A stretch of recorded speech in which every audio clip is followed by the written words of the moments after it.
So today I'm going to be showing you all how I transformed my little sister's grown out balayage into this really beautiful melted steel blue. She's gotten so many compliments on it. I've had a lot of people ask me how the application went, so today I'm going to show you guys how that went. So right now I'm going through and taking a look at what all needs to be brought up with lightener and then what all needs to be melted down with color. I'm honestly really liking her grow out from the previous color that we did do. So I'm just going to be focusing on brightening up her front money piece area and then just kind of focusing on melting the rest of her hair down after the front has processed. So whenever I do a money piece highlight, I always like to do quadrant sections. So this very first section, I'm clipping away the hair, and then that remaining hair in the front, I'm going to baby light, weave, and then go through and paint my very first highlight on.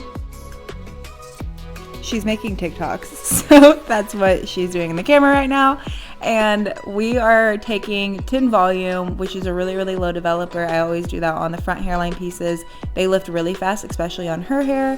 So we're doing a tin vol, and then we're gonna go back to back with these foils about 4 times and then move on to the next section.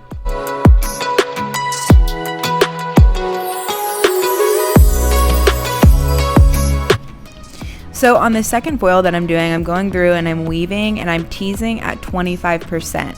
So when I tease percentage wise, 25% is very close to the root, and then 100% would be towards the bottom of your weave. I can make a separate video explaining how to tease percentage wise, but for the second foil I'm teasing at 25%, and then the third foil I'm going to tease at 50. If I were going to be doing a fourth foil, which I will do on the last section but not on these first 3 just because of her hairline, I would tease that at 100%.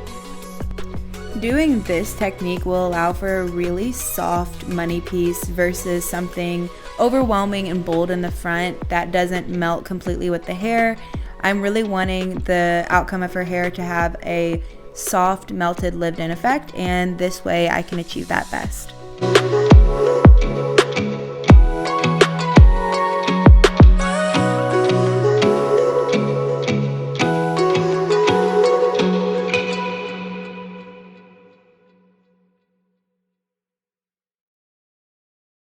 So moving on to the next section, I'm going to be doing the same technique that I did on the very first one, where I am baby lighting and teasing.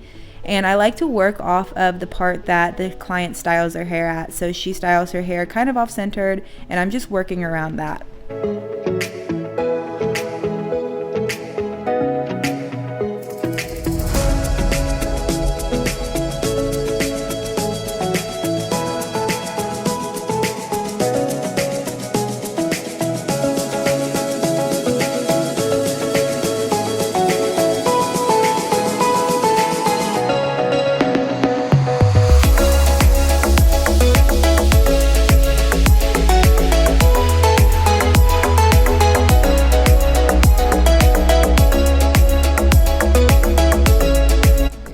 And moving on to the third section, I'm going to be doing the same exact thing that I did on the other 2 sections. So I'm going to skip this part since you've already seen it basically on the past 2. And then I'm going to move to the last section because we're going to be doing something just a little bit different. Now that we moved on to the last section, this one will be a little bit different than the others. We're adding one more foil, and that's just because of the way her hairline is. Her hairline starts a little bit more forward on this section versus the others start a little bit more back. So in order for everything to be cohesive, I'm going to have to add that extra foil at the end. So this is another reminder to really pay attention to the way your client's hairline is, because everybody's is unique and you're going to have a personal technique for everyone's individual hairline versus having a universal technique won't really work out because of the way everyone's hairline is.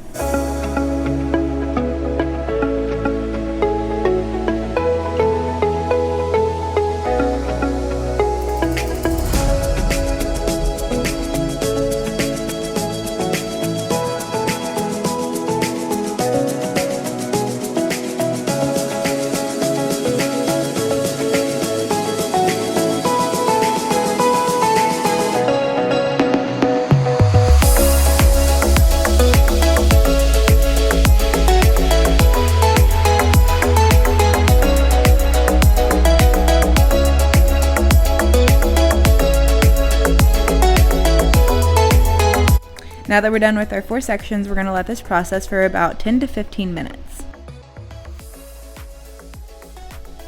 Her foils are done processing, we've removed them and we've shampooed, and now we're going to be going into the next step, which is root melting. So like I said in the beginning, we really needed to do minimal lighting, just kind of brightening up the front. I like the way the back is already grown out, and I wanted to drag down the root just a little bit farther down.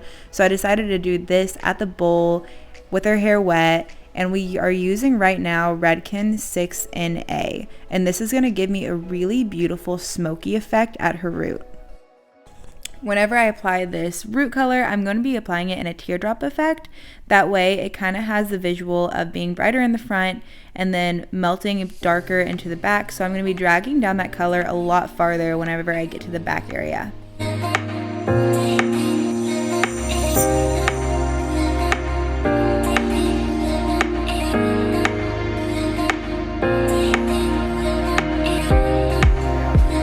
So as you can see, I'm melting this at an angle where the front has the most brightness and then dragging that color down to the back a little bit farther to create that teardrop.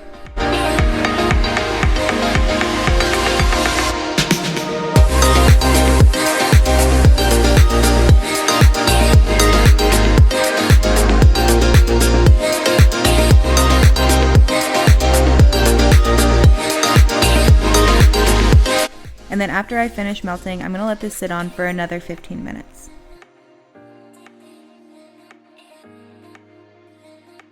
Okay, so now for the fun part, we're going to be using Pravana in Blissful Blue. This is a direct color, so I don't need to mix this with anything. And I just go in at it, all at the bowl, putting it in, saturating. And I use quite a bit. I think I went through about 2 bottles of this color. But I really like the way that Pravana's Vivids look, and I like the way that they fade out as well. If I were doing this color on a client that wanted to have a really vibrant color that lasts a lot longer, I would do this on their hair dry. But for my sister, she wants to have something that will kind of wash out after a couple of weeks. She's really temporary whenever it comes to her fashion colors, so I always do her colors at the bowl whenever her hair's wet, and then that kind of dilutes it a little bit and makes it a little bit more softer. And then I send her home with a shampoo that has color in it so she can upkeep it and maintain it whenever it starts to fade, because it will fade out a little bit faster if you're doing your colors at the bowl. Okay guys, so this is what the end result looks like. We are absolutely obsessed with this color. It is so stunning on her, and she's going to be maintaining this with Celeb Luxury's Baby Blue Viral Shampoo. Thank you guys so much for watching.